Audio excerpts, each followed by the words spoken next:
9:42 is our time. Ito si Brother June Banaag. Welcome po sa ating programa, Dr. Love, hanggang mamayang alas 11 ng gabi. So Wednesday, mamaya po ay makakasama natin ang...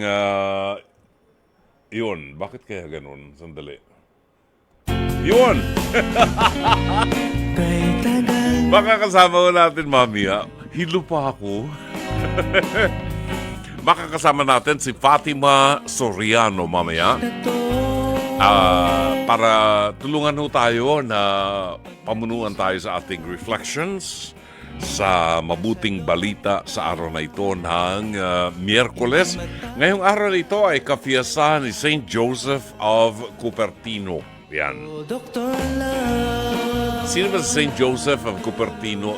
Ito yung Franciscan conventual, if I'm not mistaken. Pero sabi sa story, ito raw si St. Joseph of Cupertino ang hina ng IQ. Ang baba daw ng IQ. Engot-engot. Yun. Engot-engot. Tinanggihan siya ng mga kapuchin. For a while, nakasama sila ng mga kapuchin. Nakasama siya, pero pinalabas din. Kasi hindi bumagay sa community. Ayun, naging conventual yata siya, if I'm not mistaken. Pero mahina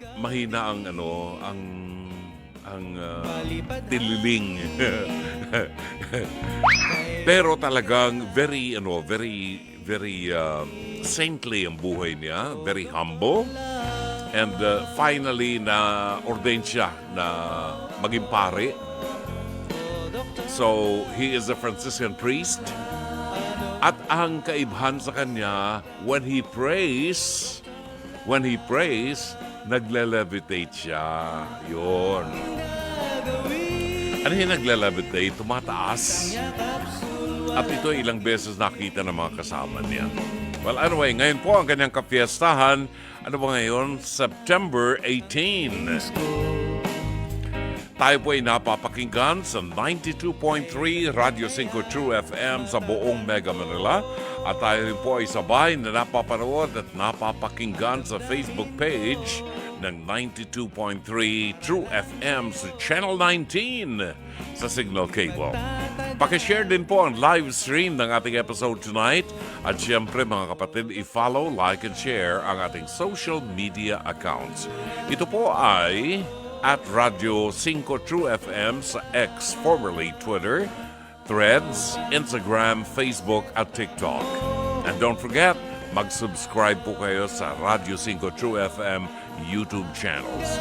At para doon sa mga nais pong maging bahagi ng ating programa at makibahagi at ibahagi ang kanilang mga kwento, kasaysayan ng pag-ibig, kasaysayan ng tagumpay, mga suliranin na kanilang kinakaharap. Maaari po kayo magpadala ng mensahe sa ating Dr. Love Facebook Messenger o dili kaya tumawag po sa ating hotlines. Ang bilang po ng ating mga telepono ay 863-15788 at 863-16674. Without much ado, unahin natin ngayong gabi ang ating Pes-to-Pes, hirit ni Dr. Love. Ito po ay napanood natin, ito'y bahagi ng napanood natin kaninang umaga, 10:15 to 11:15 in the morning, Lunes hanggang Biyernes sa TV5 sa programang Face to Face.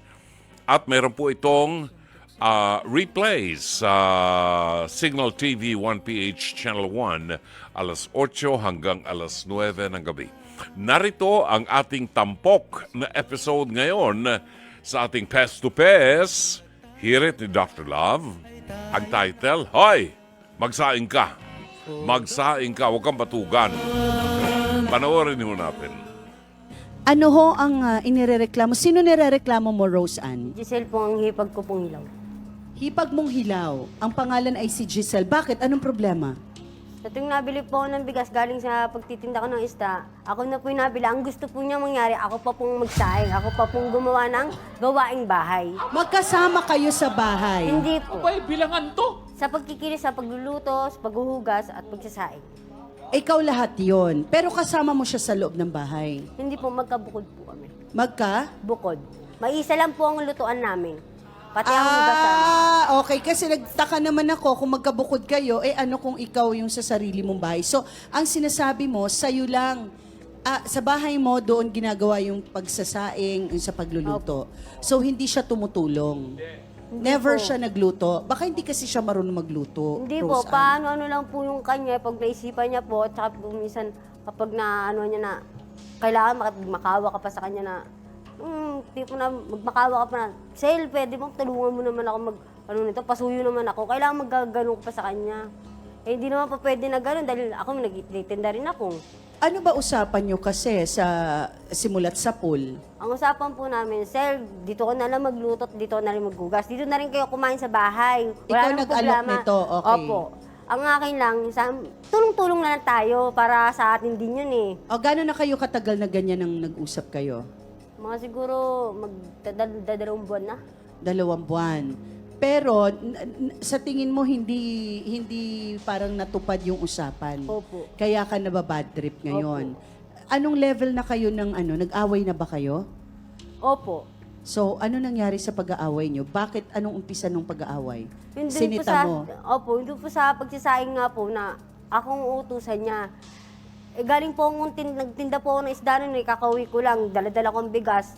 Isasaing mo na lang, isusuyo mo na lang, gasino lang, hugas na yung kaldero. Isasaing mo na lang, hindi mo pa magawa. Hindi niya pa po magawa. Ang gusto niya mangyari, ako ang gumawa. Kahit pagod na ako pang gagawa. Eto na, siya ang kaibigan naman ni Giselle na nagsasabing walang katotohanan ang mga paratang ni Rose Ann. Mona, pasok!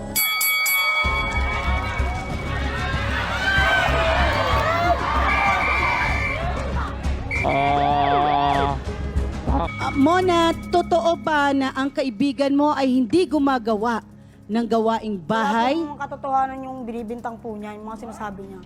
Walang katotohanan. Okay, so sa tingin mo saan nag-ugat ang problema kung kung walang katotohanan ang mga paratang ni Rose Ann kay Giselle? Ewan ko po dyan kung anong niyan, hinihumutok Ang niya. hirap kasi sa'yo, hindi mo pa nakikita, magawa ka na agad ng aksyon. Hindi ko nakikita talaga, sure ka? Sure ka? Nakakasigurado Mas ka? kami ang Hindi, nagkakakita, Mona, hindi kasi ikaw. parang ang pagkakaintindi natin dito, iisang lutuan. Opo. Okay, so ang kaibigan mo ay hindi na nga nagbibigay ng bigas or kung Hindi ano po kasi man. lingguhan po kasi yung padala ng asawa ng kaibigan ko kasi stay in po yun. Ngayon, ang gusto ng kaibigan ko, siya na muna magpaluwal. Magpaluwal ng pambili. Oh, pero ang reklamo kasi ni Rose Ann, siya na lahat. Ayun na Hindi nga. man lang yung Minsan kaibigan lang, mo. kumbaga hindi- minsan lang naman ang mangyari na walang maibigay yung kaibigan ko. pero Minsan hindi nga daw may bili. nagluluto. Kumbaga yung effort Siyempre, wala pag rin. minsan- Ano kasi Pagod pagod na yun, yun galing eh. tindahan, ako agad magluluto. Uy, di ako robot. Tao ako, mapagod. Talaga? Talaga? Di ikaw Ano na. ba ang tingin mo kay Rose Ann? Tao o robot? Parang skeleton po. Okay. Eh, ano naman sa'yo? Scorpion. Scorpion na hilaw na chismosa. Mukha kang scorpion na hilaw na chismosa na may devil.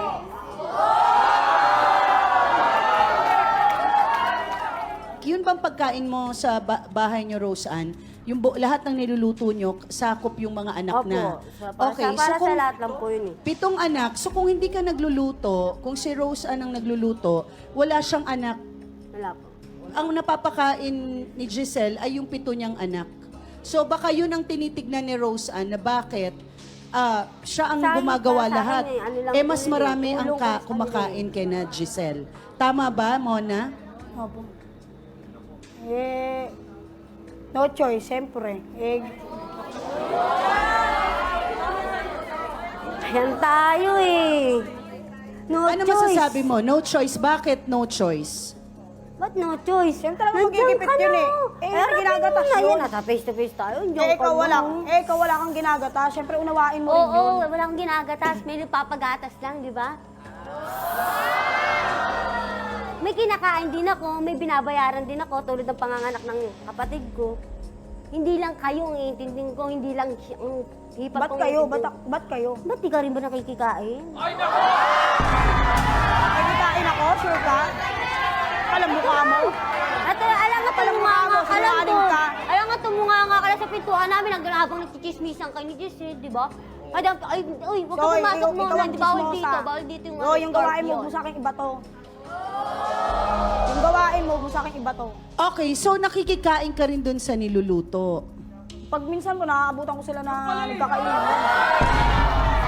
Real quick, sa mga nagmamahalan, pangarap nila na bumuo ng isang kingdom, isang kaharian yung nagmamahalan. They form a family, bumubuo ng isang pamilya, may mga anak. And that happened kay Giselle.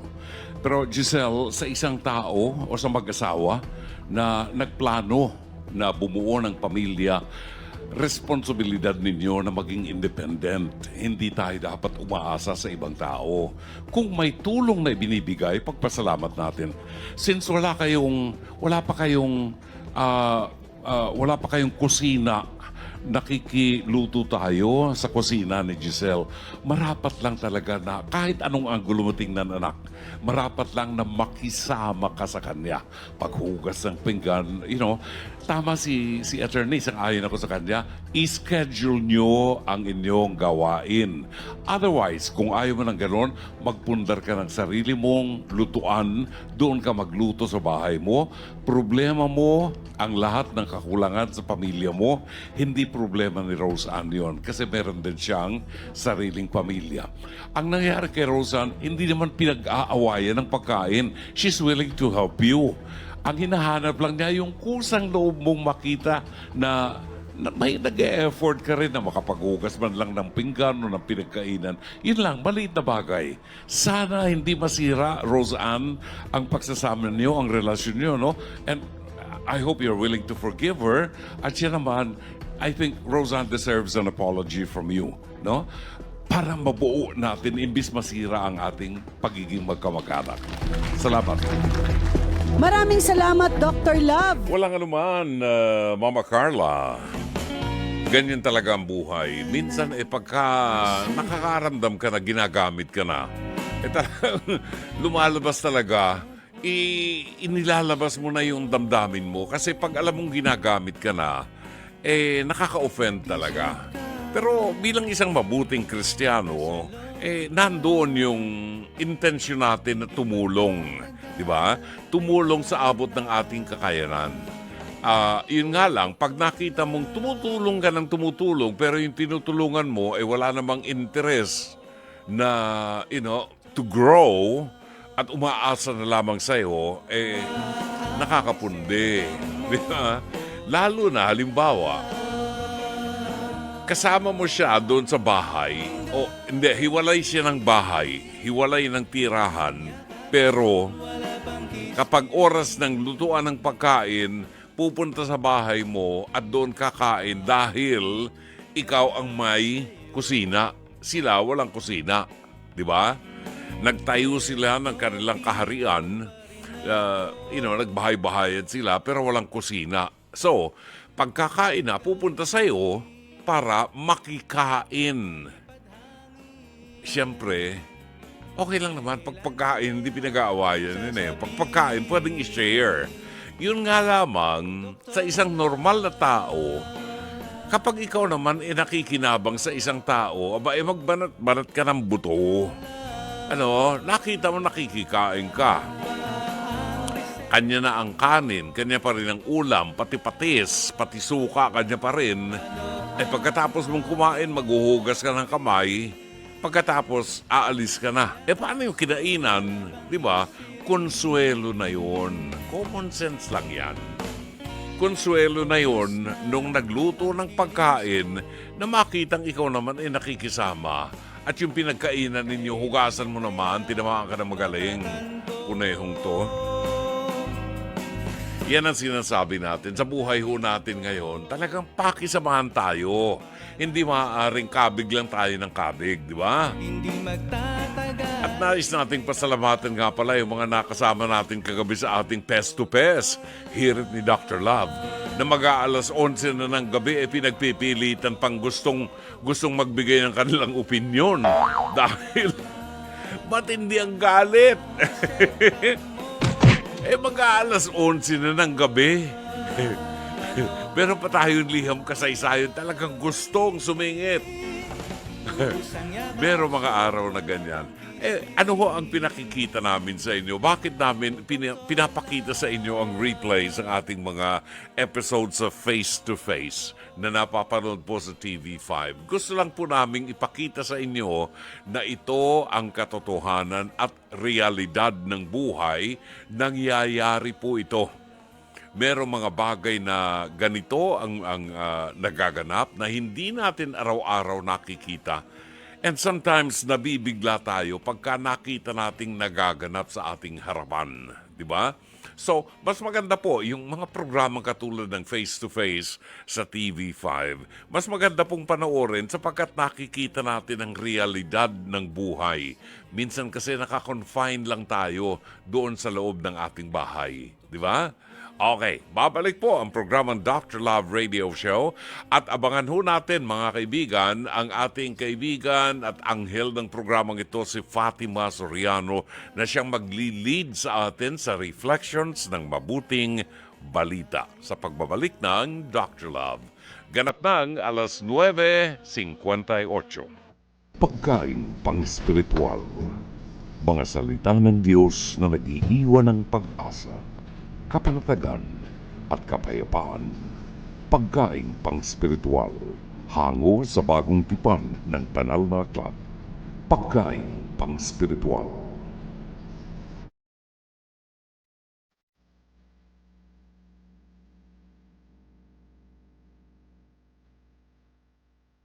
Narito ang ating pagkain pang-spiritual sa araw na ito ng Miyerkules. Ngayon po ay ika-18 ng buwan ng Setyembre. At ang mabuting balita ay matatagpuan natin sa ika-7 kabanata ng Ebanghelyo sangayon kay San Lucas, talata 31 hanggang 35. Sinabi ng Panginoon, "Sa ano ko nga ihahalin tulad ang lahing ito? Anong katulad nila? Sila ay katulad ng mga maliliit na bata na nakaupo sa pamilihan at tinatawag ang isa't isa. Kanilang sinasabi, 'Tinugtugan namin kayo ng plauta at hindi kayo sumayaw. Kami ay nagluksa at hindi kayo tumangis.'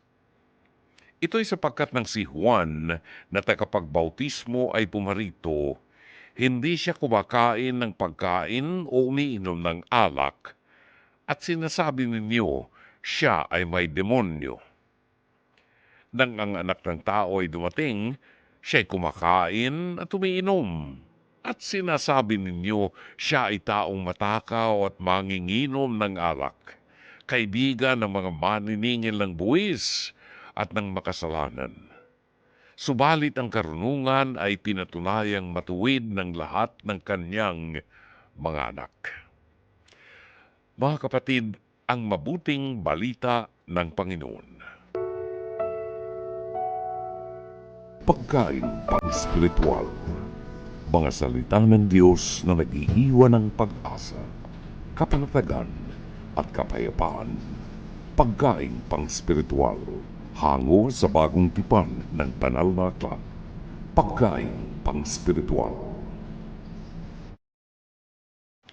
Maraming salamat. Tayo po ay nasa pangalawang bahagi na ng ating palatuntunan. At syempre, kapag araw ng Miyerkules, every week kapag araw ng Miyerkules, ay ang music natin ay mga inspirational songs na, magbibigay ng inspirasyon sa atin para makita natin ang liwanag, makita natin at madinig ang tawag ng Panginoon, tawag sa kabanalan. At syempre, pag Miyerkules, panauhin din natin ang kaibigan ng programang ito na matagal ng panahon na hindi bumibitaw sa ating mga programa at nagbabahagi ng kanyang mahalagang kaalaman, her wisdom, upang maunawaan natin ang mabuting balita ng Panginoon. Let us welcome from San Diego, California, Miss Fatima Soriano. Timmy, good evening. Welcome to the show. Good evening po, Brother June, and sa lahat po ng nakikinig po ngayon, magandang gabi po. Kamusta po kayo? Ay, naku, mabuti naman po. Ano ba, lumalamig na ba dyan ngayon? Lumalamig na ba? At medyo papasok na October. Lalo na po pag umaga, Brother Jun, yung Oo. paglalabas ka po, either mag-walking ka or kunwari, ihahatid po ni Mama sa labas si M on her way to work, ano po, magja-jacket ka na, mag-hoodie ka na Ay, kasi ang malamig na po. sarap. Sarap Ang ng sarap nga weather. po. Oo. Ito lang Opo. talaga yung ma-appreciate natin dyan itong mga panahon na ito, no? Pero pag summer, Yes.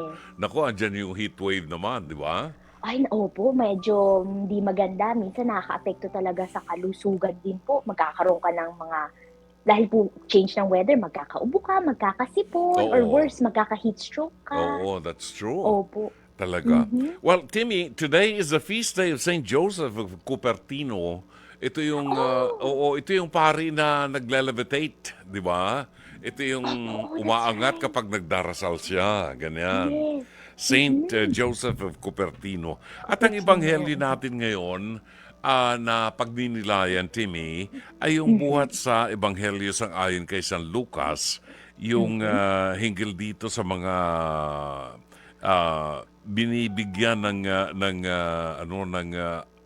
pagpapaliwanag ng Panginoon na binigyan niya ng example yung mga bata na nagtatawag. Sabi ng mga bata, tinugtugan namin kayo ng plauta, hindi kayo sumayaw. Kami nagluksa, hindi naman kayo tumangis. Ito'y sapagkat ng si Juan na tagapagbautismo ay pumarito, hindi siya kumakain ng pagkain o umiinom ng alak at sinasabi niyo siya ay may demonyo. Nang ang anak ng tao naman ang dumating, siya ay kumakain at umiinom. Sinasabi niyo naman, siya ay taong matakaw at manginginom ng alak, kaibigan ng mga maniningil ng buwis at mga makasalanan. Subalit ang karunungan ay pinatunayang matuwid ng lahat ng kanyang mga anak. Para bang pinapakita ng Panginoon dito yung comparison, ano, na ang tao talaga napakahirap ma-please. Ang hirap ma-please, Sinabi di niyo ba? po. Gagawa at gagawa sila ng paraan para ma-justify yung maling ginagawa nila at isa-isang tabi na lamang ang utos ng Diyos. What do you think? Totoo po yan, Brother Jun. Isa yan sa mga nagiging problema, no, or nagiging at least dahilan ng problema ng natin ngayon. Lalo na po sa tingin ko sa panahon ng social media. Kasi, alam nyo, hindi natin sinisisi ang technology kasi meron itong good side. Pero Yes. like all things, meron siyang bad side. Lahat ng gawin mo or hindi mo gawin ngayon ay nasa mata ng tao na. Kahit hindi ka celebrity, kahit hindi ka, tanyag or kilalang tao, somehow makikita at makikita ng iba. Oo. And whether you do something good or you don't, you do something bad or you don't, mayroon at mayroon silang masasabi po. You can never satisfy or please people.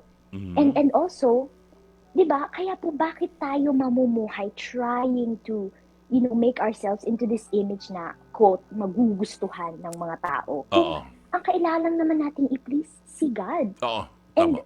of course, pag si God yung i-please natin, we are going to strive, 'di ba? Magsisikap tayo na mamuhay na naayon sa kalooban niya. Hindi yung ang dami-dami nating justification sa sarili natin. Ang dami nating mga kadahilanan na alam natin deep in our hearts mali or they do not make sense para lang mabigyang daan yung mga kasalanan natin or yung mga kamalian nating mga pag-iisip or gawa sa buhay. Yun ang dapat po nating ikatakot. We're only pleasing ourselves or other people. Pero paano naman ng Diyos? Paano naman yung tingin niya sa ating mga puso? Tingin niya sa ating, yung mga kaluluwa natin, Brother Jude, di ba? Oo, totoo. What happens? Opo, what happens kung susundin lang natin yung nais ng flesh or ng world, tapos yung kaluluwa natin, wala na. Unti-unti nang nalulunod sa kasalanan, sa kadiliman. Right. Parang ang nangyayari, we live to please people. Yung Yes. para walang masabi sa atin ng tao, ano? It's either kakampi tayo dun sa ginagawa nila kahit mali, sasang-ayon ka na rin para lamang walang masabi sa iyo, no? Tama yung sinasabi ni Fatima na ang first and foremost, ang dapat nating i-please dito yung Panginoon. Well, sinabi pang Panginoon, di ba? Yung Panginoon ang dapat nating i-please sapagkat meron siyang set of commandments. At itong commandments na ito ay ginawa ng Diyos hindi para paglaruan lamang natin, hindi para bigyan lamang natin ng sariling opinyon, kundi ito yung daan para mas madali maging madali sa atin na marating ang kanyang kaharian at matugon ang tawag ng Panginoon. Ang nangyayari, Fatima, gagawa ng kasalanan ng tao, mamumuhay ng immoral, and ito ay madalas na nababasa natin sa social media. Mamumuhay ng immoral pagkatapos pagka napuna mo dahil hindi umaayon sa batas ng Diyos, hindi umaayon sa utos ng Diyos, papansinin mo at paaalalahanan mo. Pero pag sumagot, ang itutugon sa iyo, nagbabanal-banalan ka, wala ka bang kasalanan, di ba? Wala ka bang kasalanan na dapat pagtuunan mo ng pansin muna. Ibig sabihin, wag mo na kaming pansinin. Gagawin namin ang gusto namin, wag mo kaming pakialaman. Yung buhay mo ang pakialaman mo, kahit mali ang ginagawa namin, sa palagay namin tama yun. So, nawawala na nga talaga ang Diyos. And that's why, nabanggit ng Panginoon itong si Juan Bautista. Si Juan na taga-Bautista, tagapagbautismo, ang isinugo ng Panginoon bago siya dumating upang ituwid ang ating landas. But what happened to John the Baptist? Di ba? Ginawa ni Juan Bautista ang pagkakalat at pagpapahayag ng kaharian ng Diyos na kahit si Herodes na kumikilala kay Juan na isang paham, pinunan niya ang kanyang pakikisama ni Herodes kay Herodias na asawa ng kanyang kapatid. Di ba? Kaya nga naputulan ng ulo si San Juan Bautista dahilan dyan. Oo. Ang isang mabuting Kristiyano ay tumatawag ng pansin ng kapwa na nagkakamali at naliligaw. That is why may isang parabulo ang Panginoon na hindi ba nga ang isang shepherd, a good shepherd, iniiwan ng 99 na mga tupa na kanyang kasama at hahanapin ng isang nawawala. Kasi may tungkulin tayo, Fatima, di ba? Na ipahayag ang katotohanan kahit masakit, kinakailangang ipahayag natin. Yes, tungkulin po natin bilang Kristiyano na kahit pa, ano man ang sabihin ng mundo, or alam mo yun, di ba, figuratively, pugutan man nila tayo ng ulo at kung ano-ano na yung sabihin nila sa atin, tayo ay pinadala din ng Panginoon para maging pastol, katulad niya, bilang mga extension ng kanyang mga pastol upang gabayan yung mga tupa dito sa mundo. Lalo na po yung mga naliligaw, lalo na po yung mga, na naiiwan sa kasalanan. And, nabanggit niyo po, Brother Jun, yung pag-justify ng ibang tao sa kanilang pagkakamali. Right. Alam niyo po, there is definitely a gentle and Christian way of leading them back. Hindi naman ka nakikialam, hindi ka naman, alam mo yun, nagsasalita lang para may sabihin. Walang galit yun, kundi with compassion, you're just, parang kinokorek mo lang sila gently para mabalik sila sa tamang daan. Kasi kung hindi po, diba, ano na yun, what kind of a life is that? Nabubuhay ka lang para i-please ang ibang tao or i-please ang sarili mo. That's no life at all. Yan ang isa sa mga mahirap na gawin natin, ano? Pero sabi nga ng Panginoon, kung gusto mong sumunod sa akin ay pasanin mo ang krus. At ito ang isang krus na dapat nating pasanin.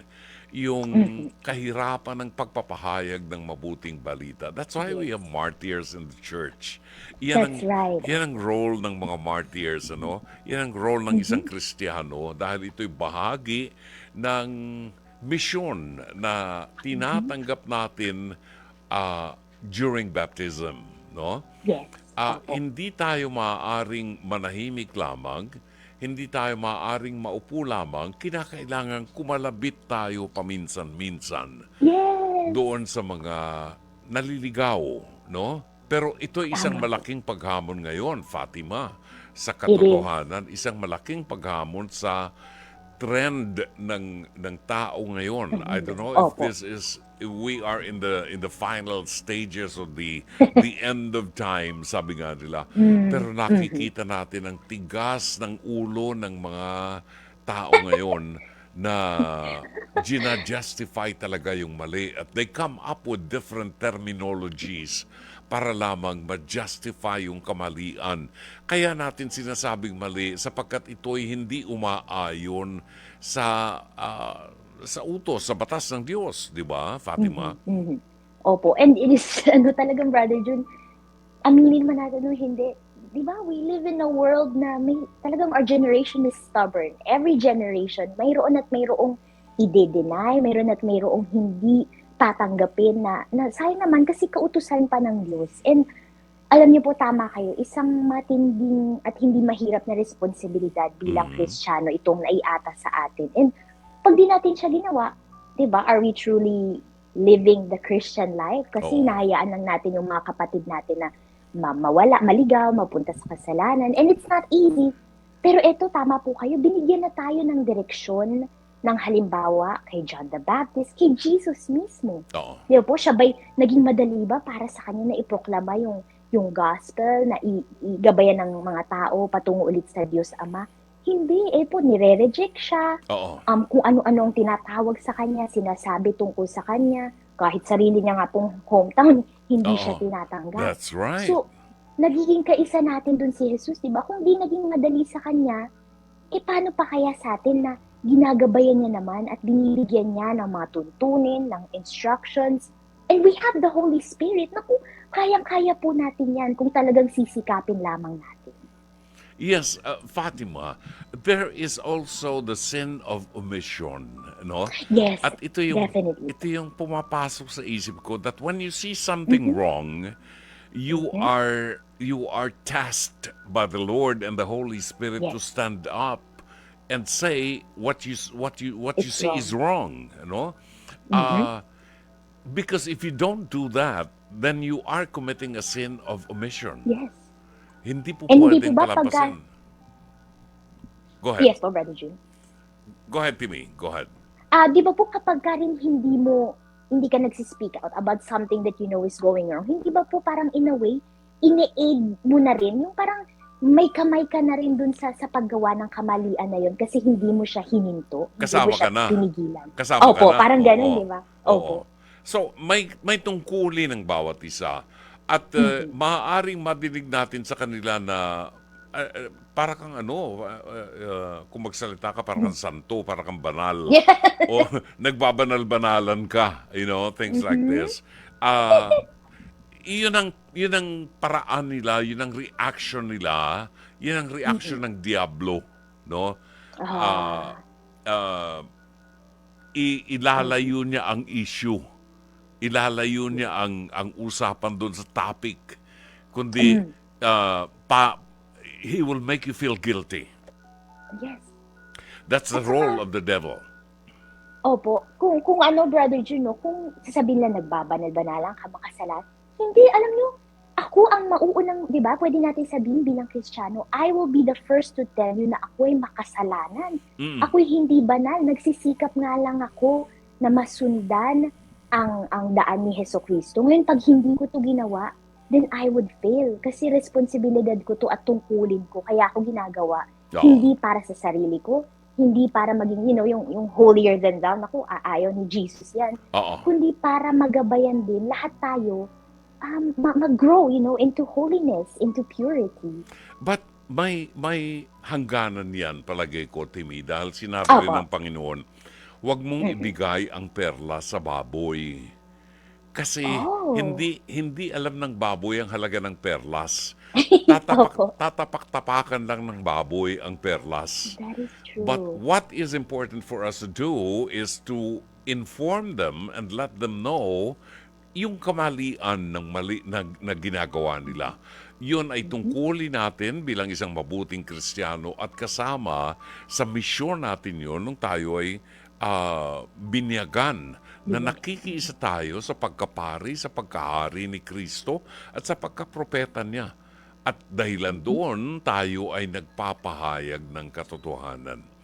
This is one problem now na dapat ay maputol sapagkat sa lahat ng anggulo, hindi lamang sa Pilipinas, sa ibang bansa, makikita mo rin ang trend ng tao that Right, they, opo. parang, sabi nga ni Pope John Paul II, na parang nagiging callous ang tao sa kasalanan, na hindi na nagkakaroon ng feeling of guilt, no? Yes. Na palibhasa araw-araw ay ginagawa na ang kasalanan, nakakasanayan na yung kasalanan, and they don't have that feeling of guilt. So they find themselves callous to sin, as per Pope John Paul II. no? Opo. Opo. Parang ano na tayo, no, desensitized to the sin. Exactly. Kasi parang, di ba po, parang, oh, wala namang bago. Alam niyo na, Oo. wala Everybody's lang, hindi lang- everybody's doing it, why can't we? yeah, Di ba? not me. Oo. Kumbaga, hindi ako makikisabay sa uso. Ay, bukod sa wala na pong guilt, Brother Jun, what's worse, wala na yung fear of, fear of the Lord, Oo. and also fear for your soul, for That's your right. eternity. Wala na. Oo.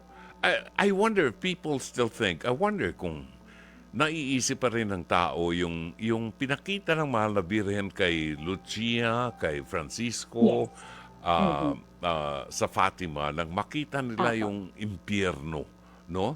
Na, Opo. kapupuntahan natin yung impyerno kapag hindi tayo tumugon sa tawag ng Diyos. Correct. Parang hindi na, it Wala seems like na. people don't believe in hell anymore. Yes. Alam niyo, hindi ko malimutan yan, Brother Jun, na sinabi ni Father Jerry dati. Nung napag-usapan po yung eternity, di ba, we have heaven, we have purgatory, Yes. and we have hell. Sabi niya, alam niyo, totoo talaga yun. It's no joke. You can go to hell. Merong hell talaga. And it seems ngayon, it's a shame na ang kinatatakutan ng karamihang tao, yung kawalan ng approval ng mundo, kaysa yung nag-aapoy na alam mo yun, walang hanggan doon ka sa impyerno kapag ganun ang nangyari sa kaluluwa mo at hindi mo inalay sa Diyos, hindi ka sumunod sa Kanya, Right. hindi mo siya tinanggap, na it's a shame. It's a misplaced fear na nagdadala sa atin lalo sa nalulugmok sa kasalanan, sa dilim. Right. So we definitely need to pray more for our generation, our brothers and sisters. Oo. Ganun po. Totoo yan, Fatima. In fact, isa sa mga reflections ko in one of those days, sa programa ko kasi June pa lang tumutugtog na ako ng Christmas songs, mga Christmas Yes po, carols. ang sarap nga po. Di ba? Palapit na Ang ng saya, palapit, opo. malapit nang matapos ang September, papasok ng October. We look forward to Advent, no, before Christmas. Meron tayong Adviento, meron tayong hinihintay. Isang dakilang paghihintay sa pagsilang ng Panginoon.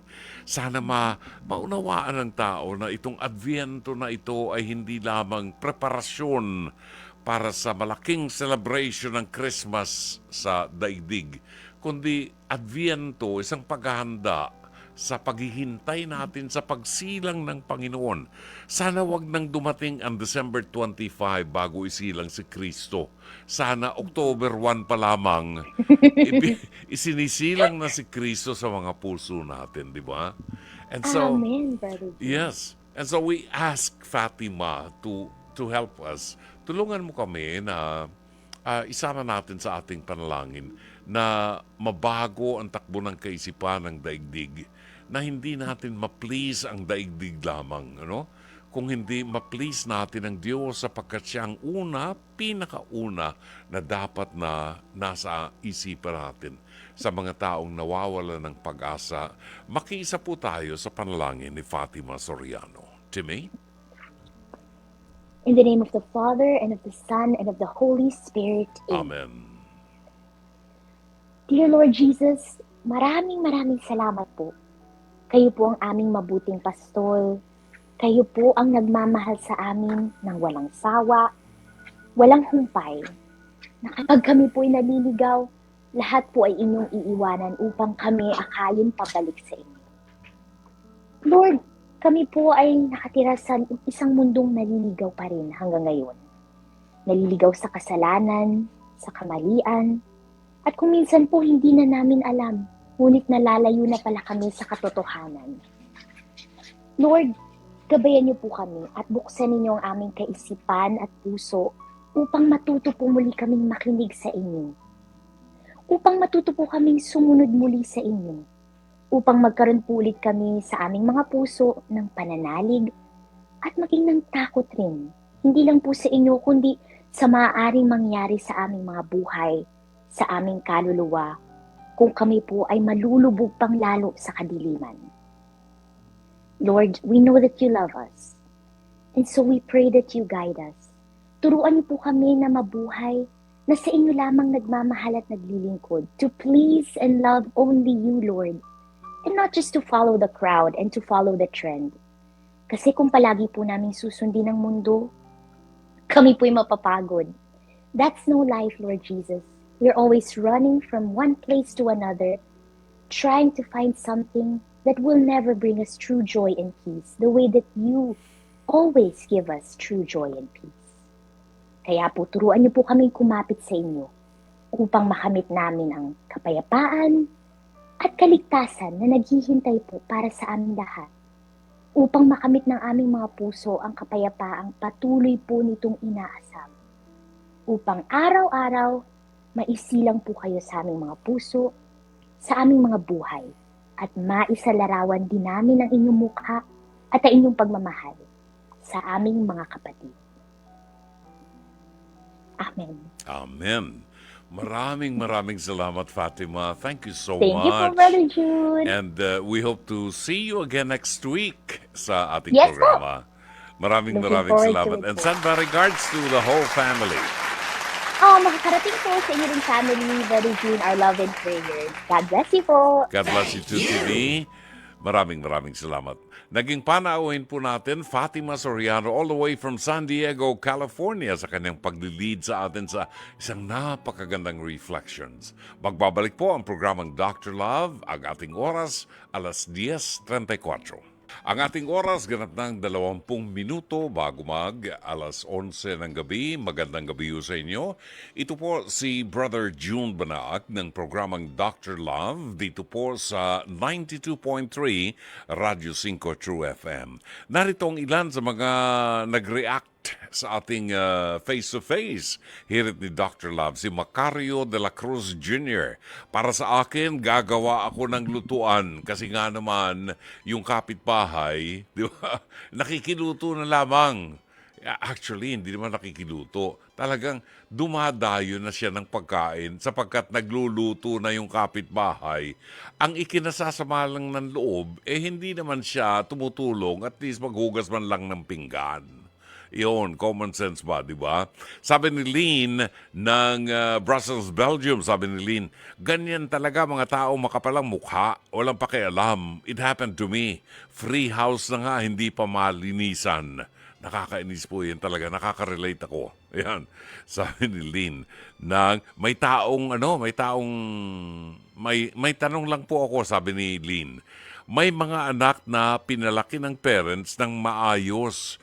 Bakit nang magka-girlfriend o boyfriend nababagong ugali tapos kasalanan pa rin po na yon ng parents? Naguguluhan lang po ako. Salamat po. Lynn ng Brussels, Belgium. Lynn, sagutin ko lang yung kanyang tanong. Bakit daw meron tayong mga anak na ginagabayan natin sa bahay? You know? Maliit pa, tinuturuan na natin ng values, talagang ginagabayan natin. Pero nang matutong umibig at nagmahal, nagbabago ang pananaw, nagbabago ang isip, nagbabago ang ugali, no? Iyan po ang hindi natin masabi, iyan po ang hindi natin masagot dahil nga meron tayong kasabihan that when somebody falls in love, kapag na-in love ang isang tao, nababaliw at talagang nawawala sa hulog kapag na-in love. Diyan kinakailangan ang ating constant na paggabay sa ating mga anak, ang patuloy at matyagang pagbabantay at pagpapaliwanag sa kanila. Batiin lang po natin ang magandang gabi ang mga nakikinig sa atin ngayon. Gabi ng Miyerkules, si Alini Hungko na araw-araw po yan talaga nakatutok sa atin. Buhat po yan sa Kuwait. Magandang gabi rin kay Rita Pardico ng Muntinlupa, Chato Sakluti na ngayon ay nakikinig pa rin sa programa natin. Lance Abilion capping my midweek sa pakinig sa programa mula sa Sampaloc, Manila. Share a picture ng Seattle, Washington. Ang kaibigan ko si Miles Macabenta Raya ng Tel Aviv, Israel. Miles Macabenta Raya, matagal ko na pong kaibigan yan at napakabuting tao. Buhat sa San Pedro, Laguna, Susan Reyes Montinola. Si Lee ng Brussels, Belgium ay nag-text, a Blessed Wednesday, sa buong mga tagapakinig ng programang ito at buo-buo ng Dr. Love. Okay. Nasagot ko na yung kanyang katanungan. John Smith Mambait, salamat po. Auring Afu ng Longos, Laguna. Pa-shout out daw kay Raymond Makawili at Chris Nakara. Ikaw at ako, magandang gabi. Gandang pangalan niya, ikaw at ako. Morcilia Helen, good evening. Nagising lang po ako pero sa umaga po ako madalas sa kakapanood ng inyong programa. Salamat Morcilia, Helen Morcilia. Marvin Riabad ng North Caloocan. Elvira Cabahog. Cyprian Gonzales. Ay, kilala ko to. Cyprian Gonzales. Alam niyo yung Santo Niño de la Providencia, si Lorna Gonzales, yung may-ari nun. Jake, wala ka pa dito nang pumunta rito yung Santo Niño de la Providencia? Yung tumutuloy yung langis sa kanyang katawan? Nako, maniwala ka. Ay, nako. Lorna, we miss you. Maraming salamat sa iyo, Lorna. Neneng Dula, magandang gabi at happy listening. Margarita Guevara, thank you. Josephine Perez, Yek Lopena ng San Pedro, Laguna. Engineer Mercy Santos ng Pasig City. Lori Feria Flores ng Pasay. Adela Ahonen ng Finland. Si Adela Ahonen. Ger Palisa ng General Trias, Cavite. And Macario de la Cruz ng Nakar, General Nakar, Quezon Province. Maraming salamat po sa inyo. Sister Lourdes is on the line right now. Sige, kunin lang natin si Sister Lourdes bago natin ibigay yung panalangin kay Padre Pio. Aling Lourdes, magandang gabi yun sa inyo. Isang maganda, mapagpala at maulang Miyerkules ng gabi. Brother. Isang mabiyaya at mapagpalang maulang gabi sa iyo, brother. Yun nga po sabi ko.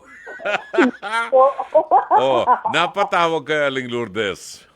Magkukomment po ko tungkol doon kay Rose Ann. Oo. Go ahead. Ay, kawawa naman po si Rose Ann. Siya na nga po halos ang gumagawa lahat sa bahay. Namayat na siya ng husto. Lang yung mga po niya, kapitbahay niya, nakikikain. Wala pang ginagawa. Oo. Opo. Maghugas man lang ng pinggan. Ay, kawawa naman po si Rose Ann. Diyos ko kawawa naman. Sana naman, Giselle, magising ka naman sa katotohanan na ikaw dapat tumutulong din. Oo. Opo, kasi... ang problema, kakain. Pagkatapos kumain, pag nabusog, maghuhugas ng kamay, alis na. hindi naman na yata tama yun. Oo. Kain ka na nga at lahat Ano yan? Iiwanan mo na lang ng hugasan yung si Rose Ann. Kawawa naman. Ano ba yan? Restaurant ba yan? Pupunta ka sa restaurant, kakain ka doon. Pagkakain mo, tatayo ka, iwanan mo na yung pinagkainan mo. Diba? Kung ganyan dapat mag-ano ka na lang ng lutuan mo sarili para doon ka na magluto sa bahay mo, yun. Hindi naman mahirap gumawa ng lutuan ng kusina, di ba? Yes po. Kami nung bata kami, sa kusina namin, ang kala namin 3 bato. Oo nga po. Natatandaan mo yon? 3 bato. Ang tawag namin doon. Ganun din po. Opo, ganun din po kasi yung namin, kalan dati. Oo, ang tawag namin doon, tungkung kalan. Opo. 3 bato yon. nga. Doon mo ipapatong yung kaldero, yung kawali. Sa ilalim, doon ka naman maglalagay ng ng mga kahoy na panggatong mo, di ba? Opo. Hinihipan pa yun ng tubo. Di ba? Opo. Matuto ka na, Giselle. Pati ito si Donna. Oo. Nakikain na lang kayo, hindi pa kayo magtumulong. Maawa naman kayo kay Rose Ann. Kasi may pagod din yan. At least maghugas ka ng pinggan. Pagod na yan sa pagtitinda. Tapos pagdating siya pa magluluto. Pagkatapos, Totoo. That's right. Okay. Opo, kawawa naman po. Sige. Ayun, Mm-mm. binabati ko po si Maribel Viola, Mhm. tapos po si Elizabeth Myra Bulisay. Myra Bulisay Lee, Opo, Roy Elizabeth Bulisay. Villa Gonzalo, Elizabeth Villa Gonzalo, tang aking my one and only Alfred Saban po. wow, magkikita kami ni Alfred magkikita kami sa Sabado ni Alfred Saban. Yes po, Oo. yes po. Makakasama ko si Alfred sa sa Europe. Opo, opo. Oo. Sana ay, opo, nasa mabuti sana siyang kalagayan. Ayun.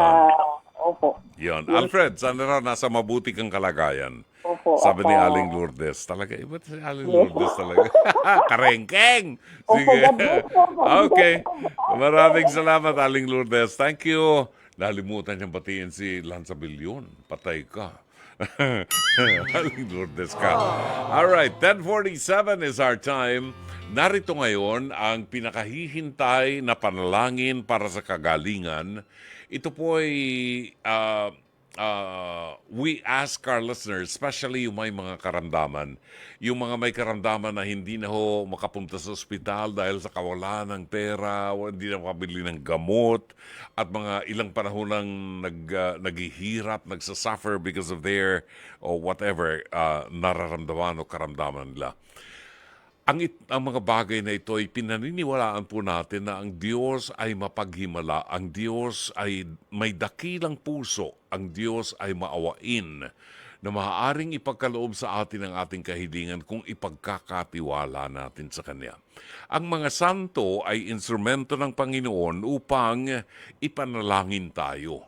Kaya sa gabing ito, ating hihilingin kay Santo Padre Pio de Pietrelcina na ipanalangin tayo at ihatid sa ating Panginoon ang ating mga kahilingan, lalo na ang kagalingan sa ating karamdaman.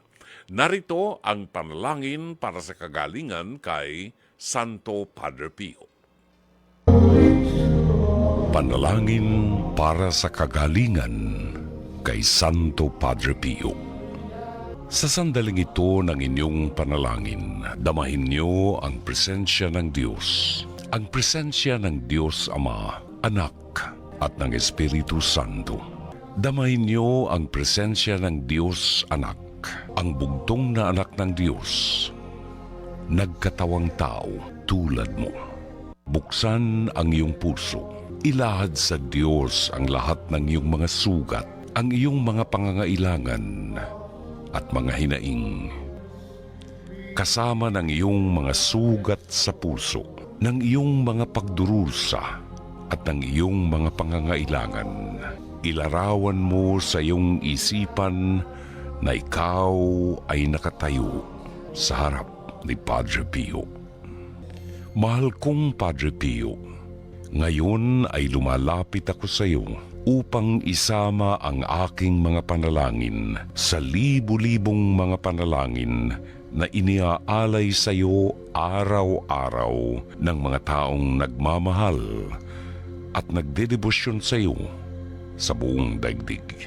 At dahil sa iyong pakikipagkaibigan sa Panginoon, dahil sa iyong pakikiisa sa nakapakong si Jesus, binibigyan niya kami ng kagalingan sa pamamagitan mo. Kaya ngayon ay hinihingi namin sa iyo ang kagalingan at kapatawaran. Jesus na nakapako, samantalang pinagninilayan namin ang mga sugat sa kamay, sa paa at sa tagiliran mo. Hindi lamang namin ginugunita ang dugo na tumagas sa iyong katawan sa gitna ng kirot, hapdi at pasakit. Amin ding pinagninilayan ang iyong ngiti at saya, at ang hindi nakikitang liwanag ng kabanalan at ang bango ng matamis at mga sariwang bulaklak na samyo ng kabanalan. Nakikiusap ako sa iyo na tulungan mo ako sa aking kahilingan at pangangailangan. pansamantala tayong manahimik at banggitin ang ating mga kahilingan. At habang ipinakikiusap ninyo ang inyong mga kahilingan kay Padre Pio, mag-antanda kayo ng krus. Basbasan mo ako at ang mga mahal ko sa buhay sa ngalan ng Ama, ng Anak, at ng Espiritu Santo. Amen. Panalangin kay Santo Padre Pio. O Diyos, ipinagkaloob mo kay Padre Pio ng Pietrelcina, isang paring Kaputsino, ang dakilang pribilehiyo na makibahagi sa natatanging paraan sa paghihirap ng iyong anak na si Jesus. Ipagkaloob mo sa kanyang pamamagitan na matanggap ko ang katugunan sa aking mga panalangin. Ngayon ay banggitin ninyo ang inyong mga kahilingan.